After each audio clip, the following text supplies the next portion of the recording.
Welcome to Trump Wire, your trusted source for breaking headlines, global insights, and sharp analysis from around the world. If you're new here, don't forget to hit that subscribe button and turn on notifications so you never miss an update. Ford Motor Company stands as a titan of American industry, putting America on wheels and building a legacy of innovation. Yet, in 2025, Ford faces a crisis not from competitors or a market crash, but from sweeping tariffs enacted by the Trump administration. These tariffs, meant to protect American jobs, have upended global commerce and hit Ford hard. Ford relies on a vast international supply chain, making it vulnerable to new duties on steel, aluminum, and car parts. The result: immense financial pressure and strategic dilemmas threatening Ford's profitability and future. Tariffs have sent shockwaves through every part of Ford's business, from raw material costs to showroom prices. Leadership is now forced to balance support for American workers with the realities of a globalized industry. Ford's struggle is about more than balance sheets. It's about the future of American manufacturing in a protectionist world. The company's response, from shifting production to high-stakes lobbying, will shape its destiny for years. This is the story of an American icon fighting to adapt and survive in a new economic landscape. The stakes couldn't be higher. Tariffs are taxes on imported goods, designed to make foreign products more expensive and boost American manufacturing. For the auto sector, which depends on global trade, these changes were seismic. The Trump administration's tariffs targeted steel, aluminum, and a wide range of auto parts, key building blocks for every car. Costs for raw materials and components soared overnight, disrupting supply chains and rewriting the rules of business. Ford, after decades of optimizing a global supply chain, suddenly faced skyrocketing expenses.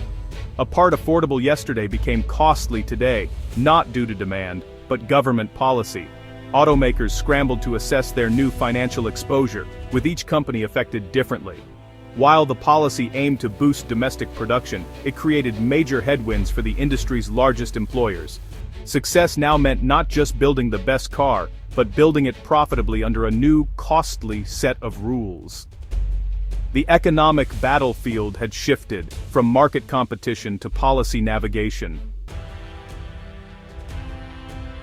The tariffs' financial impact on Ford was immediate and staggering. In early 2025, Ford projected a $2 billion hit from new duties, sending shockwaves through Wall Street. In just one quarter, Ford paid $800 million in extra duties, forcing a tough reevaluation of its finances. Even with record revenues, the tariff burden loomed large, contributing to a drop in Ford's stock price. After intense negotiations, the administration introduced credits for domestic manufacturing, lowering Ford's estimated net tariff cost to $1 billion. Despite this relief, the billion-dollar burden remained a major challenge. CEO Jim Farley noted that some tariffs on imported parts still reached as high as 70%. The tariffs became a permanent drag on Ford's profitability, demanding constant adaptation. Ford's financial reckoning was far from over. The tariffs didn't just hit Ford's bottom line, they rippled through supply chains and into the showroom. Suddenly, parts from Mexico, Canada, and China became more expensive, forcing Ford to absorb costs, pass them to consumers, or scramble for new suppliers. Some essential components simply aren't made in the US anymore, leaving Ford no choice but to pay tariffs. The dream of an all-American car is now nearly impossible without making vehicles unaffordable. For consumers, this meant higher car prices and tough choices at the dealership. The policy meant to help American workers now threatened to make cars less accessible for families. Jobs were at risk too. If higher costs led to lower sales, Ford could be forced to cut production and jobs. As the largest employer of hourly auto workers, Ford's stability is critical to thousands of livelihoods. The tariffs created a precarious balancing act, where helping one part of the economy could harm another. The ripple effects were felt far beyond Ford's accounting department.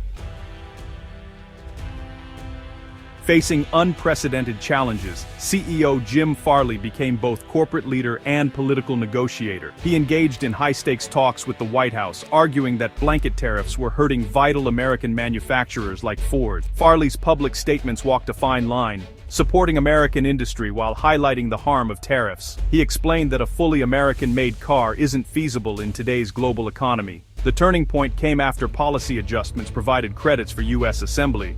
Farley publicly thanked the administration, signaling a de-escalation and showing his diplomacy paid off. Yet, he continued to highlight ongoing challenges, like steep tariffs on some parts. Farley's approach positioned Ford as a collaborative partner, securing relief while keeping doors open for future negotiations. His leadership blended public pressure, private diplomacy, and strategic communication. Farley guided Ford through a period of intense uncertainty. Ford prides itself on being the most American of automakers, building over 80% of its U.S. vehicles domestically. This should have made Ford a primary beneficiary of America First policies, but reality proved more complicated. The paradox: Ford's American assembly relies on a global supply chain. Tariffs on imported parts penalized Ford for sourcing globally, even as it led in U.S. manufacturing. The dream of a 100% American-made car is a relic. Many specialized parts simply aren't made in the U.S. anymore. Forcing a switch would drive up costs and disrupt production. Ford's experience shows that in a globalized world, the line between domestic and foreign is blurry. Tariffs, meant to draw a clear distinction, instead revealed how deeply American manufacturing depends on global networks. Ford's struggle became a powerful example of protectionist policies' unintended consequences. The Made in America label is a source of pride, but maintaining it is more complex than ever. The tariff crisis exposed the true cost of that identity. Ford wasn't alone in facing tariff turmoil. The entire auto industry was hit. General Motors reported over $1 billion in tariff costs, mirroring Ford's burden. Foreign automakers like Volkswagen, with U.S. factories, also faced soaring costs, $1.5 billion for VW. The tariffs' impact transcended national brands, affecting any company with a global supply chain. Automakers, fierce competitors, found themselves united against a common enemy: rising costs from tariffs. Each company scrambled to mitigate the damage through lobbying, supply chain shifts, or price hikes. Ford's position as the most American automaker made its situation especially poignant. The paradox of being penalized for global sourcing while leading in U.S. assembly was most visible at Ford. While GM and VW faced similar hits, Ford's story became the central example of the policy's contradictions. The crisis proved that in today's auto industry, no company is an island. National trade policies have far-reaching global consequences. As Ford battled tariffs, it also faced the costly transition to electric vehicles. Losses in its EV division mounted, and tariffs added pressure. Ford pivoted, shifting focus to affordable electric cars and trucks, including a new midsize pickup aimed at the mass market. The company reinvested in its profitable gasoline and hybrid divisions to fund its EV future. Looming over Ford's ambitions, the rise of Chinese EV makers, which CEO Farley called an existential threat. China's vast manufacturing could flood the U.S. market, outcompeting American brands. In response, the U.S. imposed a 100% tariff on Chinese-made EVs, effectively banning them and giving Ford breathing room. While Ford struggled with tariffs on its own parts, this particular tariff shielded it from a formidable new rival. The policy challenge became a temporary strategic advantage. The tariff saga of 2025 tested Ford's resilience and strategic agility. The billion-dollar impact forced Ford to fight for financial stability and adapt quickly. Under CEO Farley, Ford secured policy relief, scrutinized its supply chain, and balanced investments in gas, hybrid, and electric vehicles.